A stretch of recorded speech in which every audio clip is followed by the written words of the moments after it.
Hey guys, Crier here.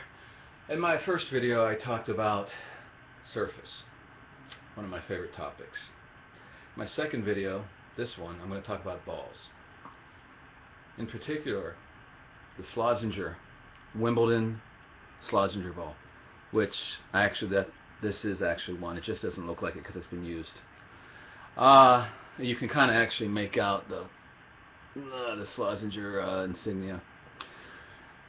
I also have a 2012, actually one of the actual balls they used at the US Open 2012.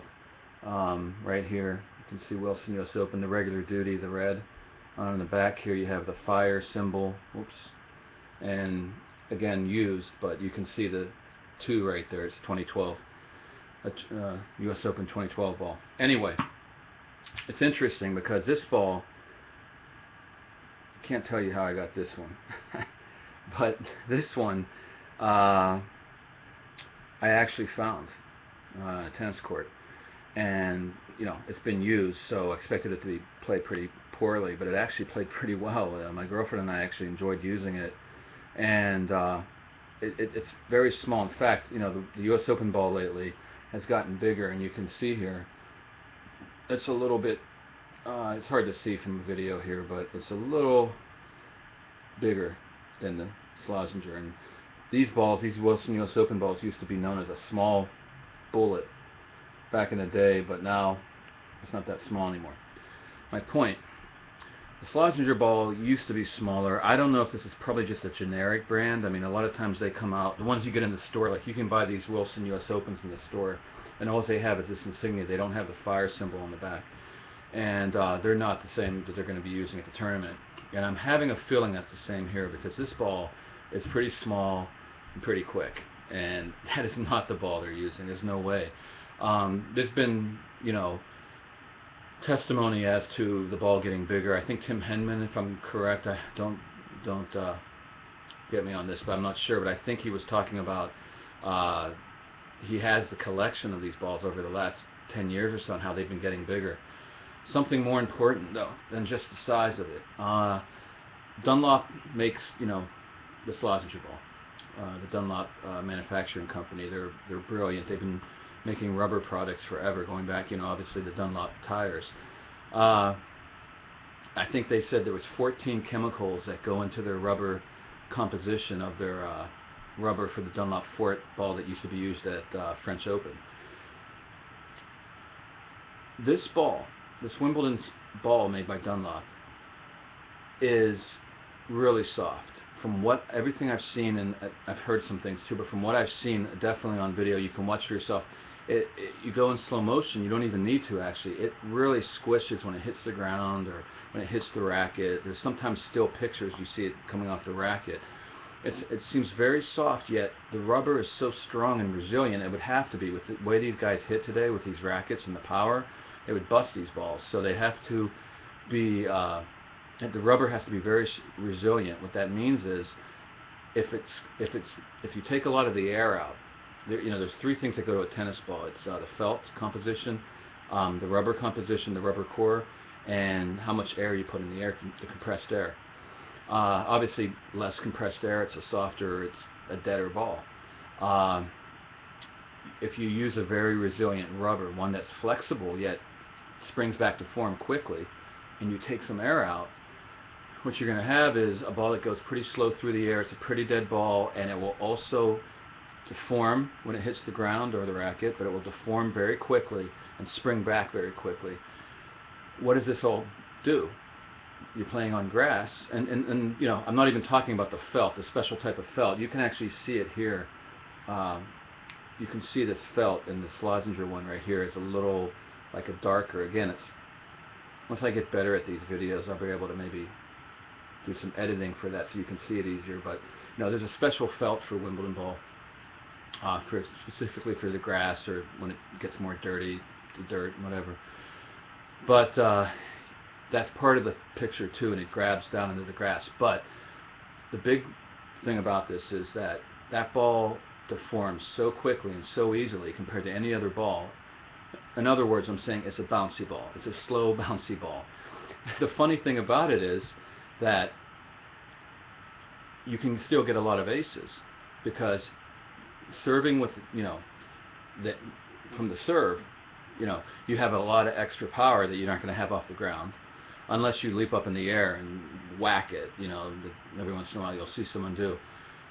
But you'll get enough velocity on that ball and pace that it will actually jump off the ground, which is wild to say that on grass, which is supposed to be slippy, but it will actually jump through. And that's why you saw Serena with all her aces, and because of her power. So if you're very powerful, this kind of ball leads to a lot of power again. It's all about power. It's all about hanging out on the baseline, huge serving, huge ground strokes.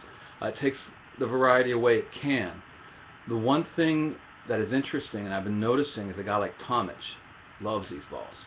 And I like to call his game a dink and dunk game. He can actually fool with the pace a lot. He lobs it around, he pushes it a little bit, then he whacks one hard, and he mixes it up with the pace. The other kind of game we talk about is slice and dice. I don't always know what everybody means by these terms, as they're kind of a little generic. What I mean by like slice and dice is more, well, obviously slicing, but it's more like the height and the angles moving around. Federer's great at that. Dink and dunk's more like pace and shortness in the court, length in the court, but mixing it up, not just hitting it deep all the time. With these bigger balls, soft balls and stuff, you can really play with the pace. I thought, in my opinion, they got softer last year from 2011, and I feel like they're even slower this year. They might be a little tad bigger, a little less air. I'm not sure, but they look the slowest, softest I've ever seen.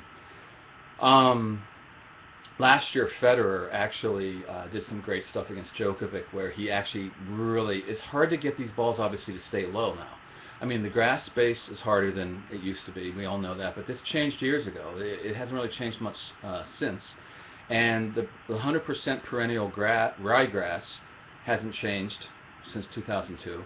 The blends have changed, but now that hasn't even changed in 3 years. So, it's not really the surface anymore. It's still the balls are creating even more rallying. I've never seen so many rallies on a grass court like I've seen this year. I swear, sometimes the matches, because I get a feel because I watch so much tennis, I'm like, I know when things are going too long, and I get impatient. And French Open this year, I was really not that impatient. And I was like, wow, it's really moving a lot quicker than I would expect in a rainy French Open. This year, Wimbledon has been dead slow to me. I'm just like, sorry, not Wimbledon, but the grass court events.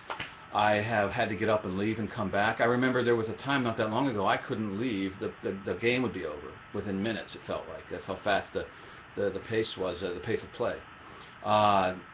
Not this year, so far.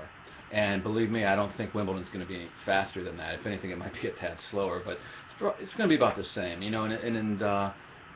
so if Tomic ever gets his other parts of himself together, for his game with these kind of balls and the grass should be just, he could really threaten one day. Maybe even this year, though. I don't think he's there right now. There's a lot of other things going on with his life at the moment, but yeah, he has the great dink and dunk kind of game, I would call it. And there'll be some others. I'll talk about it when I do the draw in another video, when I review the draw. But watch for yourself. Again, I do hear some things. I have to say I get a lot more good information about surfaces than I do balls. They're a tougher one for whatever reason. Manufacturers and for surfaces, I have no problem. Ball manufacturers, it's very difficult to get information and whatever. But I feel like, in my opinion, from what I've seen, mostly from what I've seen, we'll put it that way, just from watching, I think these are going to be, we're going to have the slowest Wimbledon we've ever seen. It's going to be a lot of rallies. Even a place like Holland, where they are just wrapping up a tournament now on grass. It's notoriously slow there. They have, the grass is kind of very soft turf. They try their best, but it's the conditions and the location. They're almost in the water, basically, put it that way. But it's so soft sometimes and slippery that the ball never comes up that high. And even this year, the ball's kind of staying up pretty good. Not as high as like Queens or something like that, or Halle, but it's, you can tell when we get to Wimbledon, especially the second week of Wimbledon, we're going to see high bouncing balls. Now the weather, if it's going to be rainy and cold, it's going to make a big difference. So, possibly it won't get that bad. If it ever gets like it was in 2010, with these balls, it's going to be a total medium clay court. It's going to be crazy, in my opinion. With the weather staying wet, it's going to be slick enough that, but, we'll see. We'll see. It's real hard. You have to combine the climate and everything into it, and of course, who's playing.